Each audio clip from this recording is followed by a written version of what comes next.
अस्सलाम वालेकुम। सच बात यह है भाइयों, कुछ दिनों से बड़ा नाउमीदी सी छाई हुई थी। अफसोस होता था इस मुल्क के हालात देख के।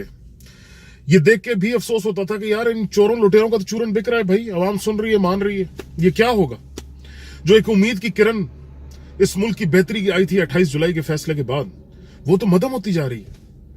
बार बार वो एक शेर याद आता था मुनीर न्याजी का कि ये हकीकत है मुनीर, ख्वाब में रहते हैं हम। तो इस मुल्क की बेहतरी तो फिर एक ख्वाब लगनी शुरू हो गई थी। लेकिन मैं भूल गया था कि अल्लाह ताला ने इनके खिलाफ 100 मोटो ले लिए। ये जो भी करेंगे ये उसमें शिकस्त खाएंगे। ये बार बार उठेंगे और बार बार इनको गिराया जाएगा। अल्लाह इनको बार बार गिराएगा। ये सजा है इनके लिए।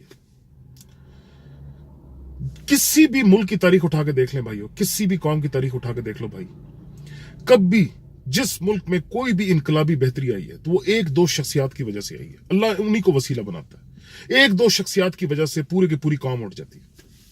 आप देख लेना, जो सुप्रीम कोर्ट ने बेड़ा उठाया है इस दफा फाइनली इस मुल्क की बेहतरी का, ये इंशाल्लाह इस मुल्क की खोई हुई जो इज्जत है, जो दौलत है, ये वापस दिलवाएगा हमें। साकिब निसार साहब ने ये बताया पूरी कौम को, जो न देखना चाहे वो अंधा है, कि अदालत और कानून ये सबसे बड़ी ताकत है।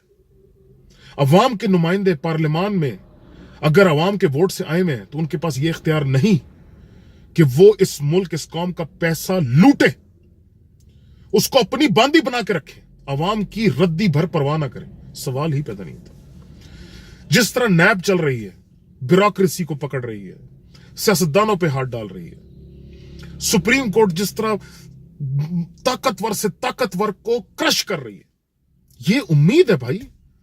And hope keeps you going, hope keeps you alive. तो मैं तो सुप्रीम कोर्ट का तहे दिल से शुक्रिया अदा करता हूं, मुझे उम्मीद देने का कि ये इस मुल्क में बेहतरी आएगी, इस मुल्क की तरक्की होगी। इन लुटेरों ने जो लूटा है वो माल भी वापस आएगा और इनको सजा भी मिलेगी। ये सारे जरदारी शरदारी सब मारे जाएंगे। जिनको राव अनवार जैसे लोग बहादुर लग रहे हैं, वो इसी में से बहादुर लग रहे हैं ना, इनके कहने पे गरीब का खून कर देते हैं, गरीब को कत्ल करते हैं। इनके कहने पे अवाम की दीवी ताकत को इस्तेमाल करके इनके दुश्मनों को खत्म करते हैं, इनके मर्जी के एनकाउंटर कराते हैं। ये सब मारे जाएंगे, देख लेना भाइयों। It is all a matter of time. तो Supreme Court of Pakistan, I thank you again for giving me hope. Hope is everything for me. Thank you very much. I salute you.